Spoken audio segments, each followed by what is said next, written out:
Welcome to Our Voices on the Yard, where Black artistic excellence meets everyday life. I'm your host, Denise Woods. Join me as we explore and celebrate the achievements of the Black artists that attended conservatories and fine arts programs from around the world, starting with my alma mater, the Juilliard School. Hi, this is Denise Woods, and welcome to Our Voices on the Yard. Today, our guest is Lisa Whitfield. Lisa was a student at Juilliard in the music division when I was there as a faculty member in the 90s. She's one of the first students that I met who was not a drama division student. Lisa plays the viola, and she is an extraordinary musician. She has a wonderful story, a story that is very heartfelt, a story of survival, a story of just making it against all odds, even when your family doesn't support you. Lisa's story is absolutely amazing. The love of her life, who then became her husband. She's got great kids and a wonderful life and a wonderful career. I think you're going to enjoy this because she gets really, really deep. Do you remember when Alicia Keys played two pianos when she hosted the Grammy Awards? People were talking about it. Well, guess what? She was not the first. The very first person to do that graduated from Juilliard, and her name is Hazel Scott. Hazel Scott went to Juilliard in the 40s, and she was a trailblazer for Black musicians, Black female musicians, to come through Juilliard 50 years later, like Lisa Whitfield. So today, I celebrate Lisa Whitfield, but also Hazel Scott. Google her. She was the first African-American woman to have her own television show, network television show in the 50s. Hazel Scott. But for now, enjoy Lisa Whitfield. Welcome to Our Voices on the Thank Yard. you. This is truly our voices on the yard because it really Yes, is it a is. shared voice, right? Although we were in completely Very different much. divisions, we were there at different times. The Yes. connection that we shared while you were at Juilliard was so profound. And it has been with all of my guests, and that's why I wanted this first season to be to be to be layered with people that I knew, that I had a connection to at Juilliard, albeit it may not have been in the drama division. I may not have taught you, Nope. but there was a connection because you were my sister. So I want to start with this question, Oh, and sure. open up the door for everything else. I need to Uh-oh. know how the I Uh-oh. I It's need to on now. know I totally need to know how the viola found you. How did the viola, not the violin, not the cello, how did that instrument find you? Because it feels that it found you and called you and said, "I need you to play me." That's a funny story. That's a funny story. Okay. First of all, I just want to say I'm really happy to be here with you, Denise. It's a pleasure and an honor and a privilege to talk to you. You were very influential in my life at Juilliard. You had just come to Juilliard to work. So I was still a student and you were, you weren't a colleague, but you're right. It was a sisterhood and it was It wonderful to see was. someone who had been through the experience and still alive and thriving and mentally healthy because I wasn't sure that was going to be okay for me. So how did the viola find me? Okay. Originally, it wasn't the viola that called me. Originally, it was the French horn that called me. I was 8 years What? old. I, oh yeah, yeah, I know. It's a weird story, but bear with me. It loops back around to the viola, I promise. I was 8 years old, and I grew up in Philadelphia. There were two kids from Curtis Institute who came to my school, to my music class. That shows you how old I am. There was still music in the schools in Philadelphia when I was there. Um, right? So Yes. they came in, and one played violin and the other played French horn. And my Aunt Marianne, who's 9 years older than me, played French horn in high school. And I was just like, I want to play the French horn. I have to play the French horn. Now, Marianne was kind of the black sheep of the family, and my parents did not like her having any influence over me. So they came up with a song and dance number that essentially said, it's too heavy for you. You can't carry that. I know. I know. As a parent now, I'm almost impressed, but it still sucked. So the next day, I came home and I said, I want to play the violin. I picked it up. It's not too heavy. Here's the paperwork. So I started playing violin when I was 8. Hmm. You know, you got to learn how to negotiate with parents like that. You got to find those openings. um, so I started playing violin when I was 8, and I was really excited to play an instrument. I I was Oh, innately musical in ways that I didn't understand, yes. and it spoke to me in a language that no one else around me seemed to know, Mm. and it served to further set me apart from my parents, um, because they were not only not artistic, they were not encouraging. They were not in any Mm. way encouraging at all. Hmm. And I'm not saying that both of my parents are gone, and I would never speak ill of them out of respect. Because for better or for worse, they raised me, and I am who I Right. am today, either because of or in spite of them. So it really doesn't matter. But yeah, they were not having the whole artistic anything, and so their worst nightmare happened. I was good at it, and when I was 13, somebody needed me to play viola in a string quartet, so I did. And I played both intermittently for 2 or 3 years. And then in high school, I was probably in 11th grade, I started to play viola full time. And violas back then were like black women in the 80s. Everybody wanted one. Everybody wanted a token black woman. You know what I mean? There was like, I oh, do. we need a black woman. We need a black woman. We were in vogue. It was great. So with violists, they gave me a scholarship and everything, and I was excited. And I think it was made even funnier by the fact that I was a black woman playing the viola. So there's a joke in there somewhere, but that was what happened. And I had no intention of becoming a musician. That was not the plan. I I went to Oberlin for my undergrad. I had always wanted to go to Oberlin. It was a really big thing for me. First institution to graduate, a black undergraduate, a woman who was black as Yes. an undergraduate. Absolutely. I'm And like, wait, and Lisa, you knew that history? You knew that history back then? I did.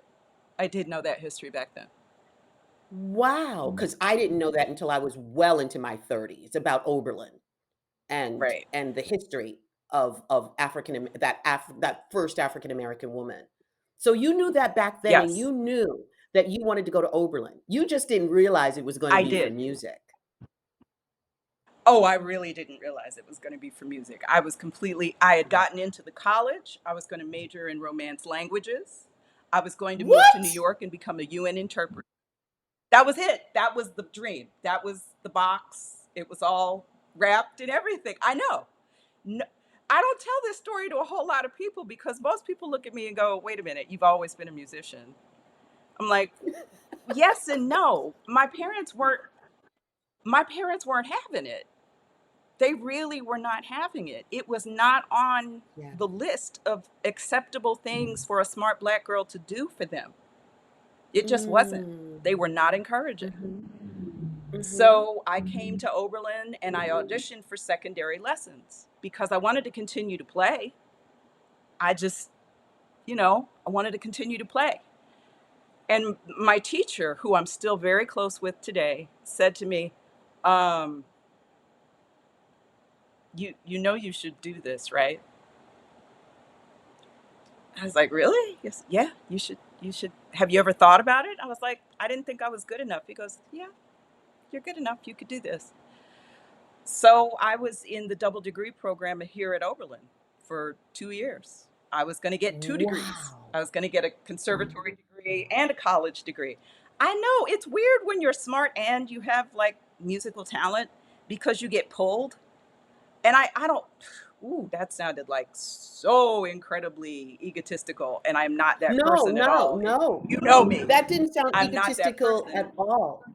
That didn't sound egotistical at all. It sounded really humbling and factual because in that pull, that gravital pull of do I go the academic track, do I go the artistic track, there comes a lot of pain and anguish and a lot of insecurity that comes with it. So no, it didn't sound egotistical Right. at all. Yeah.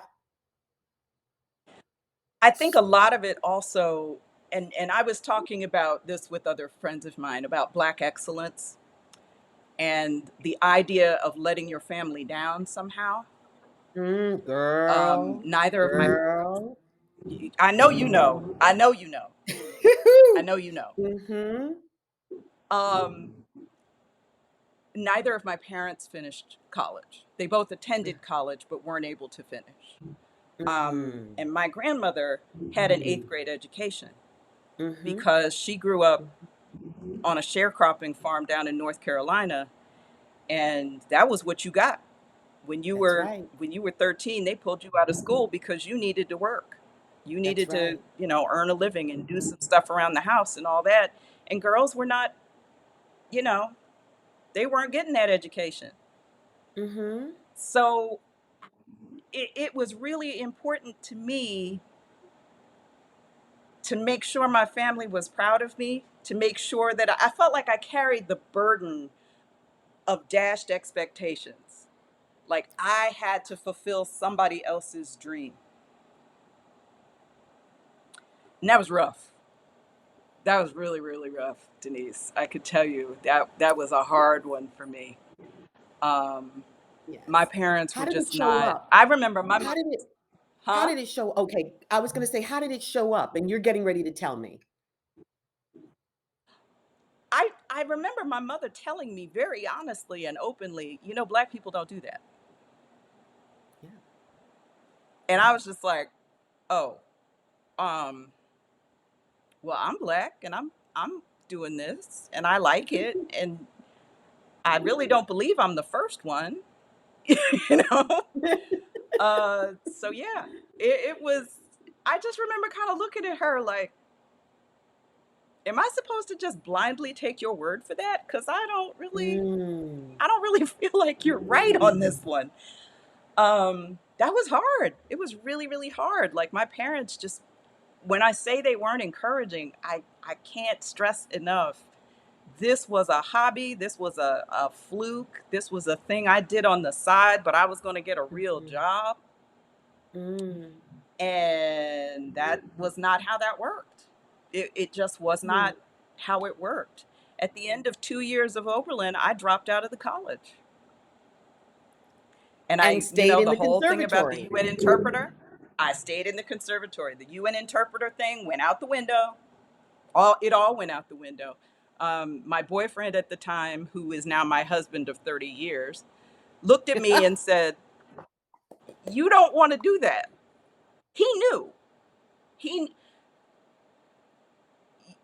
I know that you have probably in your life had relationships, a family member, a girlfriend, a romantic partner, whatever, of somebody who just sees you so clearly that you can't even believe that you've ever been seen that way. It's that wonderful First Corinthians St. Paul thing about seeing only through a glass darkly, but then I will be truly known. If if Mm. if heaven is anything like the vision that my husband has of me and the way he sees me, then I want to go to heaven, because this man Oh, sees me. He oh, understands me in ways that it took me years to understand myself. But he was always wow. there, just saying the things out loud that I couldn't. And I can't even tell you how blessed I feel to have had him in my life for all these years. It Oh, whew, it's been a truly. journey. It was a real journey. Yeah. Um, Yeah. long Well, story let's short, go. that's how the viola Let's chose Oh, me. go ahead. Go ahead, honey. No, that's just how the viola chose me. I want to know. Okay, so it because it really did. I mean, because it seems like you had to really jump through hoops Oh and yeah. really sort of put your, just put your flag in the sand and say, no, this is what it's going to be, family. I'm doing this. So when that happens, how do you get to Juilliard? How do you get to Juilliard as a graduate student? Okay, so this is the precursor to opening up the entire kettle of worms. Oh, a lot of worms. A lot of worms. Yeah, How did I get to skeletons in the Juilliard? closet. I, you know what? There are days when I'm still not sure. Like it just kind of happened, and Really? it. Well, remember the whole majoring in music thing that happened. It just kind Yeah. of like things happened. Mm. So when I dropped out of the college here, I wasn't sure what I was going to do when I was done. I really wasn't. And my teacher was really such a wonderful, nurturing man. I love him to this day. He's a wonderful human being. His wife is also a violist, which just shows you violists can be married to each other. Violinists, not so much, but violists can actually be married to each other. Um, and they were both really crucial to me and still are as teachers, as mentors, just incredible people. And the great pedagogue, Karen Tuttle, who developed the whole coordination method and a whole technique around relaxed playing and playing in a way that fits the body, that brings the instrument to you rather than bringing you to the instrument and making you tense. Um, she was teaching at Juilliard, and I played for her in a master class my junior year, and that was one of the best experiences of my life. I was really starting to come into my own as a musician. I wasn't, there were kids in my studio who were far better than me, far better than Mhm. me. I had catching up to do. Mhm. But Karen saw something in me and really liked me and really wanted to teach me. So she was teaching at Curtis and she was teaching at Juilliard. Now, Curtis is in Philadelphia, as were my parents. And I was like, no, not so much. But New York had always been the dream. Even when it wasn't Juilliard that was the dream, New York was the dream. The So the UN. The I UN. applied to Juilliard. Yep. Mhm. I applied to Mhm. Juilliard and I auditioned for Juilliard and I got into Juilliard. And I'm still, every now and then, I remember that letter. I remember the whole package came because that was when you got everything in the mail. You didn't get an electronic thing that said welcome with the confetti and everything. It was just a big old thick packet. Welcome to Juilliard. Give me all your money. And I got good scholarships. I shouldn't say give me all your money because I did get good scholarships and Juilliard was good to me. I will say that. Mm. Financially, they were really good to me. Um, but yeah, that was incredible. I just remember seeing that, and Juilliard was never on my radar. It was never something I expected. It was never something I thought would be part of my story. It really, really Wow. wasn't. So when it became part of my story, It was a shock, but it was a good shock. Mm. Um, there were only two people in the whole world who were not impressed. Guess who? Your husband. My parents. They weren't happy. Oh no. I, Denise, I'm telling And you, when, it you know, and was, the reason why I said your husband, because when you said not impressed, I just looked at it like, oh, he wasn't impressed because that was the natural trajectory in his mind he for you. expected it. Like it was no big Um, deal. It was like, yeah, well, that's where you belong. That's why I said your husband, because not impressed in a good way, right, because yes, right. that's where you belong. But No, the even he other was of with your impressed. parents. Juilliard is an impressive name. I tell you, and this is something that I still do to this day. I tell people I moved to New York to go to grad school. I don't immediately tell them I went to Juilliard because Juilliard is a conversation ender. You tell people you went to Juilliard, and all of a sudden it's like, and I don't like doing that. It's, But because okay, part of me so is just like, go ahead. oh, go ahead. No, go ahead. Because I'm going to tell you, I do tell people I went to Juilliard. I tell Uh huh. people I went to Juilliard because I wasn't in the music division. Right. And being in the drama division is a conversation starter, as opposed to it in the music division, it like boom, puts kibosh on this on the conversation. Drama division Yeah. is like, oh my God. And then this is what I say. And I was there when Robin Williams was there. And There you then the go. conversation is just It like, gets right. Everything blows up and it's great. Right. Um, oh, in a so separate but conversation, can I ask you about Robin Williams? Because I love him, but but that's a separate issue. That's a whole separate issue. He was, yeah, big fan, huge but fan. I can totally understand it stopping people in their tracks when you're a musician, an opera singer, and you say, I went to Juilliard. And not to say that it just historically what that means, not to say that one division was Right. greater than another, but just historically what that means. It's like, Right. yeah.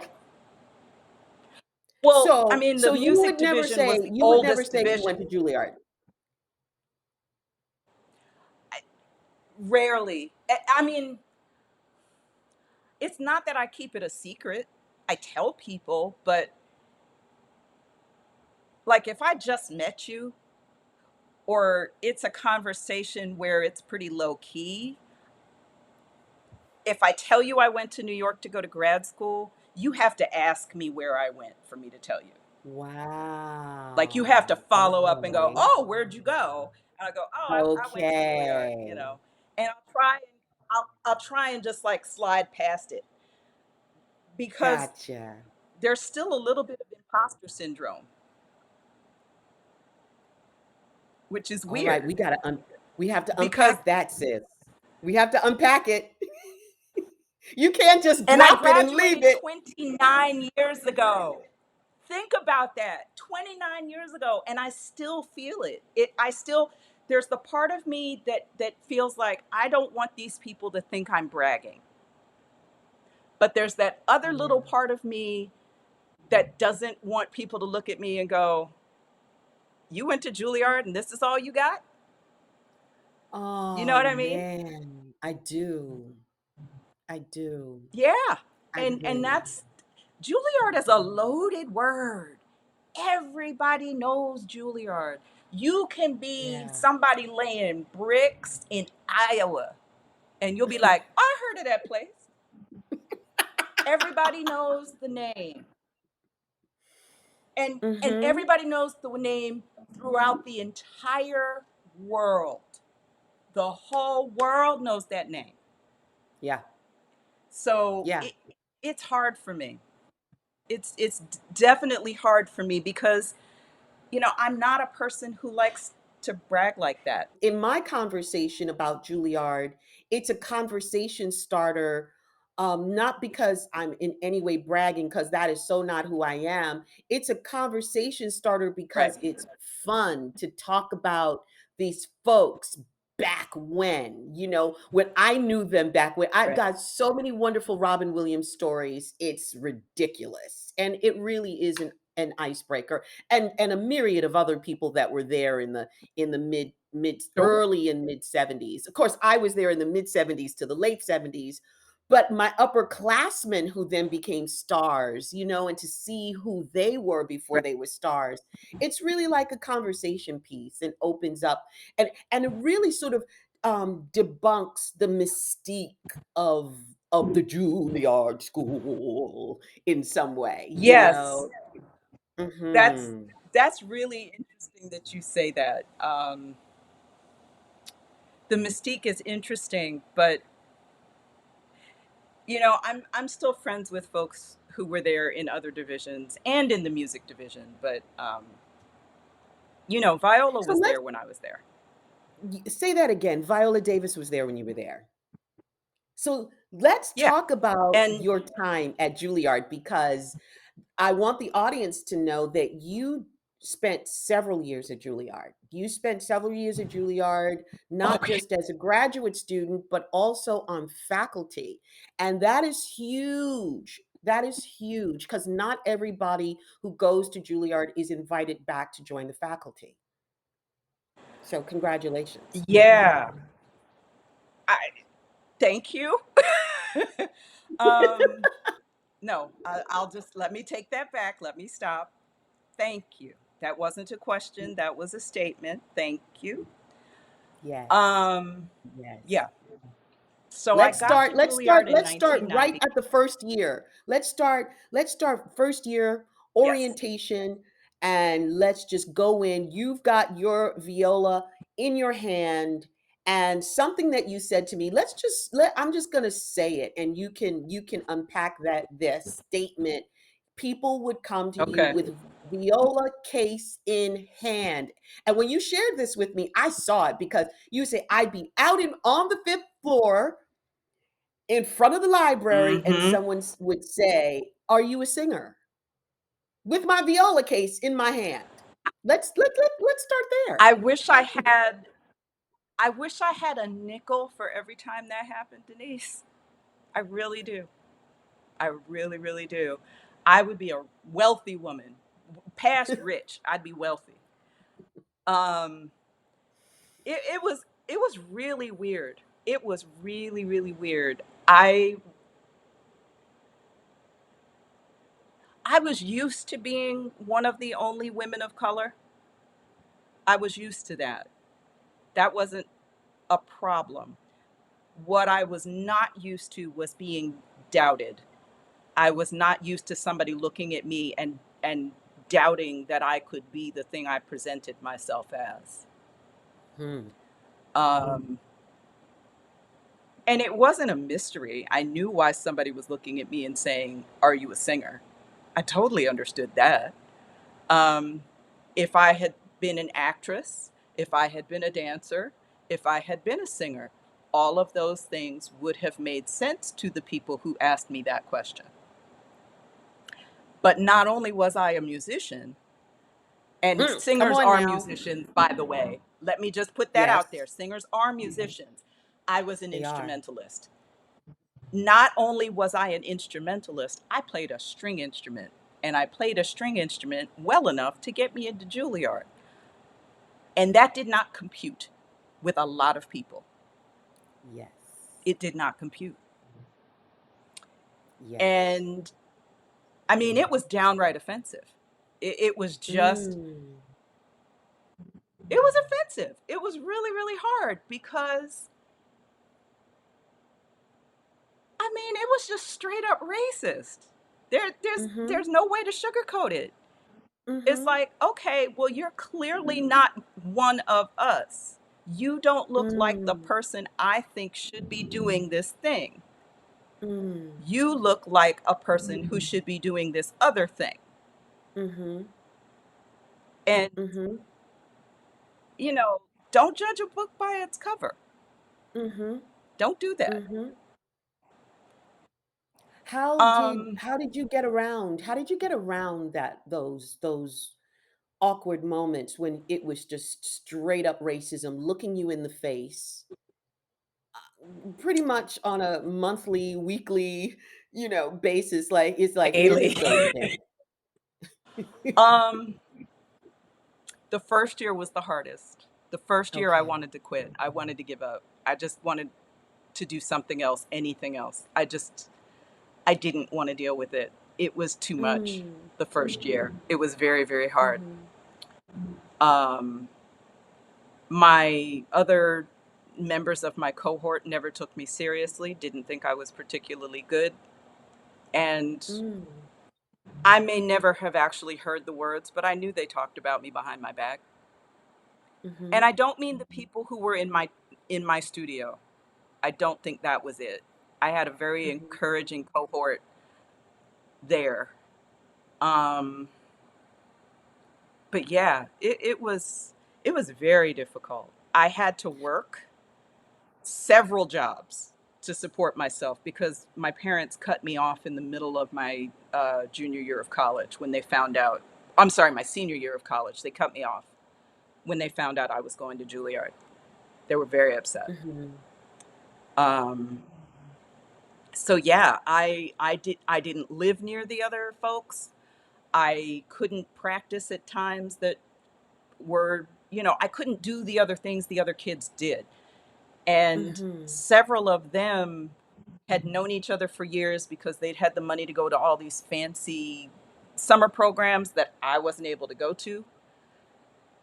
And, they just had careers that were very different. They had lives that were very different. And I was a Black girl from a working class background who did not have financial access to the things that they did.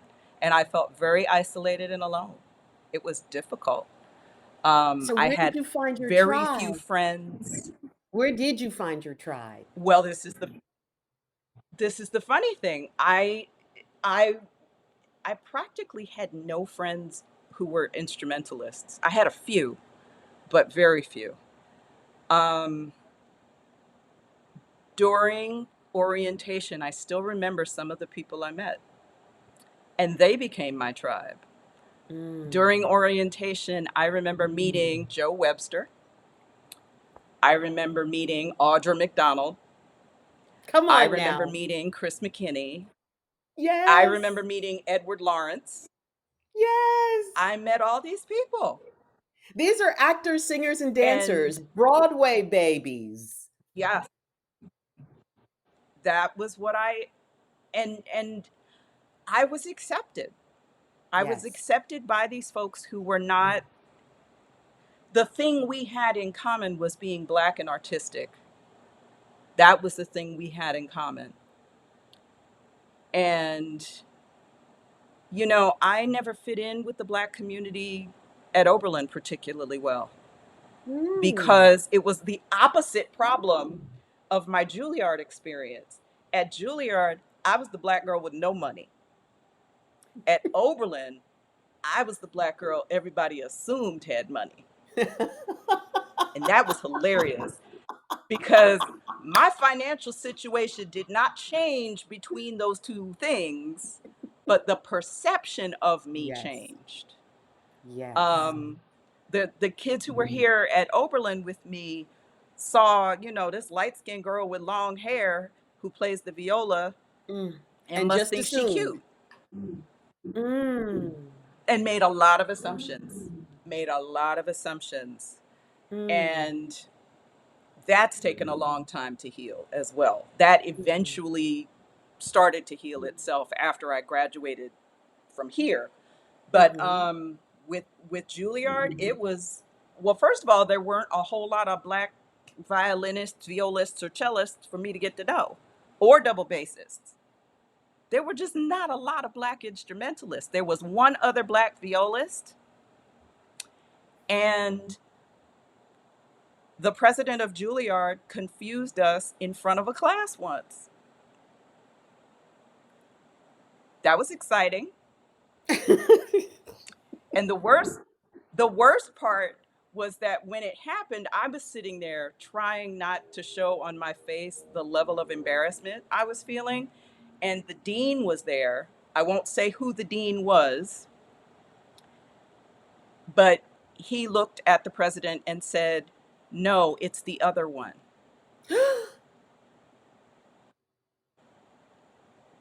Yeah, Wow. I Okay. know. It Wow. that is one of the most humiliating and embarrassing experiences of my life. Yes. And so, Yes. yeah, it was that first year was a nightmare. Well, Lisa, I met you It through was all of these crazy. amazing I met you through all of these amazing actors and Hmm. actors that came in and were doing things because they weren't being cast. They just weren't being cast in major main stage shows, and they took it upon themselves to do extracurricular, integrated, collaborative work with other divisions. And Hmm. that's where I met you, because you were in with the sisters, all of the Black girls, the singers, the actresses, the dancers. And then there was Lisa. With her viola. Yeah, it was weird. Yes, It was with weird, her Viola. but that's where I found a sisterhood, a family. That Yes. was the only place Oh, I could yes. find a family, because there was really nobody else who looked like me in the music division at the time. Not an At the time. instrumentalist. Singers? Yeah, there were singers. There were singers, there were dancers, there were actors, but there were no other string players, no other orchestra people who looked like me. And that was Yeah. it was so frustrating. But the only thing that really got me through that first year was the kinship that I had with the folks who were doing the MLK Day productions, which were just, those were like multimedia extravaganzas. They Yes. were incredible. That Yes. got me through Spearheaded every single year. I still remember spearheaded by the performing with them. wonderful Lori Carter. Lori Carter, we've got to say her name. Yes. Lori Carter, who Yes, say her was, name, Lori Carter. yes, associate vice president of Juilliard, African American woman for Yes. years, who came in and just established the Black voice at Juilliard, Yes. all across the divisions. So, yeah, and so that Absolutely. MLK Day was And huge Lori for and I us. became very close. That's Yeah. nice. Lori and I Yes, became very close too. That was a wonderful thing. That was a she friendship was that lasted many, many, many years. she was an attorney. She was she had this artistic sensibility, and she was also an attorney, and came in and just really sort of raised the bar, in my Yes. opinion, for the Black experience at Juilliard. And you I were a part of I that. agree. I was, and I Yeah, was lucky to sort of be on the front edge of that. front edge, because Um we're talking early 90s. This was the yeah, early 90s, right? Would you say? I arrived in New York to go to Juilliard in August of 1990. So that was literally 32 years ago, almost to the day. Yeah. Yes. So this was a long Yes. time ago, but Lori was great. She helped keep me together. Um the Yeah. I mean, we as a group of a cohort of Black students started to really spend a lot of time together and organize and invite people to come speak. And that was Yes. great. We would have meals. We would just spend time together. It was a wonderful kinship, and that was incredibly important. In the meantime, I'm working 7,000 jobs trying to keep, you know, my rent paid and food in my belly. There were days when I literally had no money. And I mean, there were days that were a question of, do I eat or do I take the subway home? And it was Wow. bad. It was bad. And I got Wow. really, really good at the Gray's Papaya specials Yes. at The two hot 72nd and dogs. Broadway. The two hot dog, and that back then it was 99 cents. You could get two hot dogs and a papaya for 99 cents. And there were days that's all I ate in a day. because I had that 99 cents. And I Wow. was, yeah, those were rough days, Denise. Those were really rough days. Wow. And Oh, there were a but couple of other things that came along and really saved me. great. One was Mary Anthony Cox, who was the ear training professor of legend. She was an institution. She had gone to Juilliard as a student. She had taught at Curtis and Juilliard. She had studied with Nadia Boulanger in France. Mm. You could not touch this woman's musicianship. You couldn't. I mean, and she was a funny thing. She was, oh my God, Mary Anthony was a hoot and a half. She was from Alabama, but she spoke perfectly unaccented French. She was a marvel. She was absolutely a marvel. And I had been misplaced in ear training during my placement exam for various reasons, mostly my own nerves. And Mm.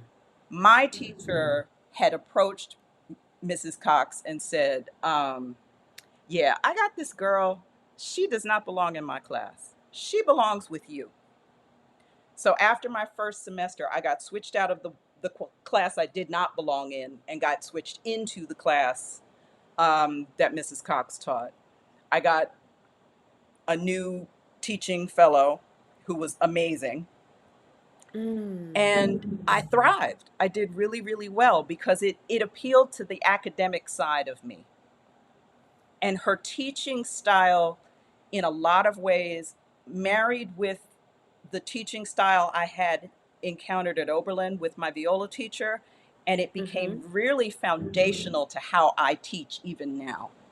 Mm. It was a very, it, I don't know if you know anything about the Suzuki approach, I surely do. founded by Dr. Suzuki. Well, there you Absolutely. go. You understand. It's the whole thing about building blocks and mastering one block at a time. If you can do this, we can build on that to do this. We can then build on that to do this. And it all clicked into place, made perfect sense to me, and I did beautifully. And I felt really good academically for the first time in a long time. Um, and then at some point, she approached me and said, okay, so you're doing really, really well in my class. So you're going to audition. Not, I'd like you to audition. You're going to audition to be one of my teaching fellows. And I was What? like, say what? Say what? What'd you say? I mean, that's like God coming down and saying, you know, I've had my eye on you, Lisa. And I want you to be one of my angels. So come on. That's what it felt like. Mm-hmm. That's truly, Yes. truly, truly what it felt like. It was Yeah. intense. It was intense. And so I auditioned, and I had a very difficult situation in the class that I auditioned for. And you know, there's the part of you where you handle it and you look really calm on the outside. Like they say with glaciers, there's like this much above the water and this much below the Yes. water. That's what it Yes. felt like, because inside I felt like, oh shit, I have blown this. Yeah. This is not going well at all. Don't you know this woman hired me? She hired me. And I'm looking at her like, damn girl, you must be hard up. Like y'all must not have like a whole lineup or nothing. I don't know what's up with you. But they hired me. And I was shocked, but I was really honored. And it meant that I could quit some of the 7,000 jobs I was doing. Yes. I Yes. also got Yes. recommended to teach for the music advancement program when it started its full first year.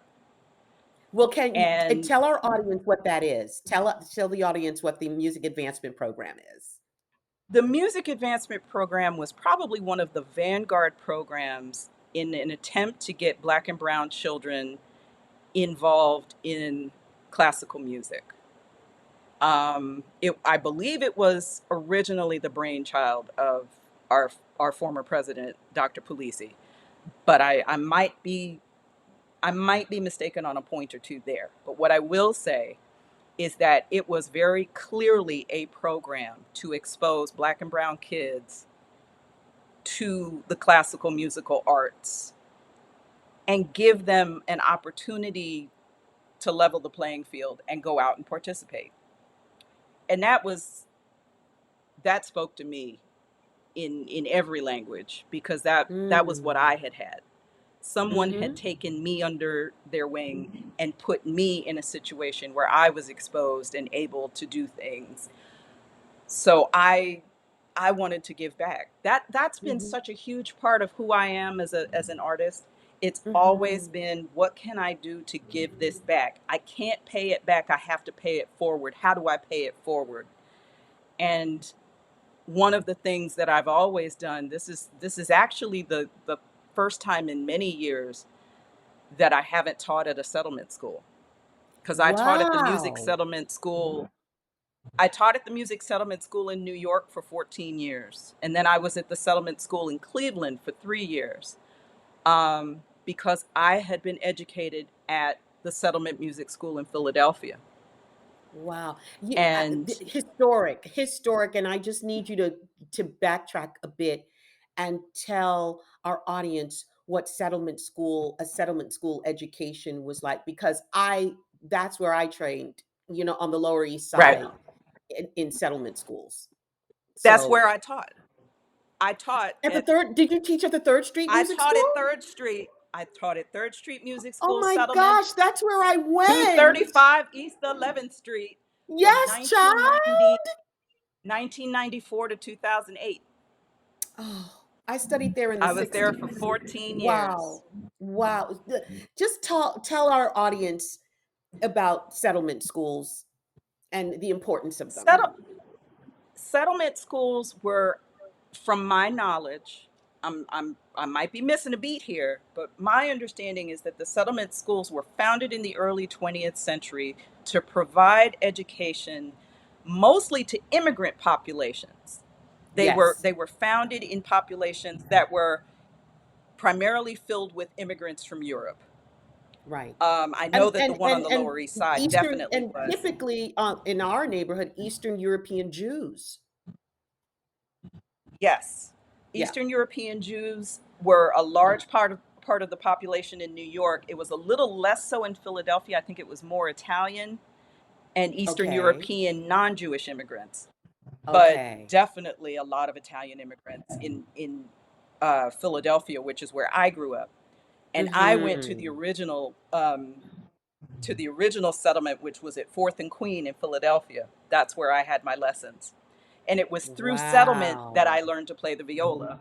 It was Yes. through settlement that I first had experiences with chamber music. It was through settlement that I won a scholarship to study with a member of the Philadelphia Orchestra, Wow. and I got to play professionally for the first time at age 17 because of settlement music school. Yes. So if it weren't for settlement music school, we wouldn't be having this conversation. There would be no conversation to be had, because I wouldn't be a musician. Yes. So it it was it was the defining experience of my life. So when I found out about the music advancement program, I was like, how do I get involved with this? And I literally went to the office of outreach and was just like, I hear you got this program. What's up? Come on now. Come on. What you need me Yes. to do? I'm here for you. Yes. I started by being an ensemble assistant for the string ensemble. And after a year, they hired me to teach music theory. I taught music theory at MAP from 1992 to 2003. Wow. Um, and that was an incredible experience. I wrote the curriculum for the program. I They even had me as head of the classroom studies department for a year. It was intense. It was really, really intense, but I loved it. I loved everything about it. I am still in touch with so many of my former students, both from Third Oh, Street and Lisa. from the Music Advancement Program. I was Yes. so proud and pleased to be a part of that. And I've seen so Yes. many of those kids go on to greatness in a number of fields. But That's right. some of my students have gone on to careers in music, and I don't just mean the ones I taught music theory. I mean the ones I taught viola. Um, you'll What? appreciate this. My very first student at Third Street, she came to me. I was 26 and she was 15. She Mm. graduated from high school right after I found out I was pregnant with my first child. Oh. And when I left New York in 2008, that student took over my teaching studio. What? Yeah. That's what I'm I was talking about. so I was so proud, and this is a young woman who I identified with her because people doubted her. People doubted that she was going to be able to do it, that she would be able to focus and be a musician. And I was just like, yeah, people said that shit about me too. And I just kept stepping.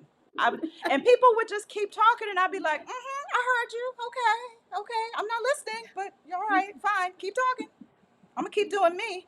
Yes. And damn it, if this child didn't get into Juilliard, she didn't go to Juilliard, but she got in. Hey. I And I can't was tell like, you, okay. Lisa, I can't tell you how many students of this generation have gotten into Juilliard, musicians particularly. Some actors, but mostly musicians, Hmm. have gotten into Juilliard and have chosen not Right, to go. Yeah. So many. I mean, I'm just saying, just putting it out there. I right, think because the brand, people are looking for different things. They're not looking for, necessarily a brand or an institution. They're right. looking, people want to study with a particular teacher or a particular mindset or a Exactly. pedagogical bent. That they look at Juilliard and Right. say, it doesn't fit who I am. So it's just really interesting that you I say totally she see got in. that. Yeah, she got in, but she didn't go. But how did you go from Third Street Music School MAP program to pre-college division?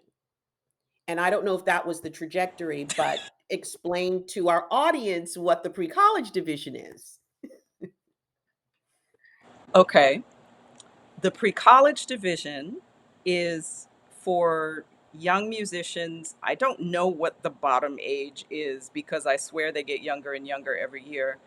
But the youngest student I ever saw at pre college was about 7 or 8. Yep. And a lot of the string players or pianists are really just prodigies. They're just Yes. prodigious little kids, and they come Yes. and they study at Juilliard on Saturdays, and it's a Yes. whole day. And these kids come from all over. I had an ear training All over the student who drove himself world. to New York from New Jersey every day. I knew there was one girl who took the train down from upstate New York every week. Mhm. There were kids who would fly in for a month from Germany and other places. I mean, it was a deal. It was a big deal. If you studied at Huge. Juilliard pre-college, it was huge. And a lot Yeah. of the locals who went on to come to Juilliard as undergrad and graduate students. I knew Yeah. several of my colleagues who had studied at Juilliard since they were 10, 12 years old. So when I say I was at Juilliard for 18 years, that's nothing compared to some of these folks who came when they were in pre-college and they just didn't leave. Right. They just never left, and they're in their 40s and they've been there since they were 10. So, I those are lifers. Those are just Yes. total lifers. Yes. Um, Yes. my Where teaching at did Juilliard started in 91 with MAP and my teaching fellowship. I finished my teaching fellowship in 1994. I graduated in 1993. I did my master's in 3 years rather than two. Um, and that's a whole other story. But I needed more time. I was Yeah. working so hard, and I did not have the emotional bandwidth to graduate in 2 years. It was too Good much for for me. you. Good for you for And acknowledging that. so I knew it wasn't going to happen, or at least they'd be calling my name and my representative would be getting my degree because I'd be dead, Yeah. and it would not be good. Yeah. Because after all that pain and anguish, you want to walk across that stage and get your own degree. You're not looking to send a friend. Hello. Um, so okay, Juilliard began with me as a student in 90. I started teaching in 91. I got married in 92. I graduated in 93. So yeah, my last year at Juilliard, I was married. It was the first Yes. year of my marriage. Yes. Wow. This That is was insane. wonderful. You want more? Find us on whatever podcast platform you use. Subscribe and leave us a review. Thanks a lot. See you next time.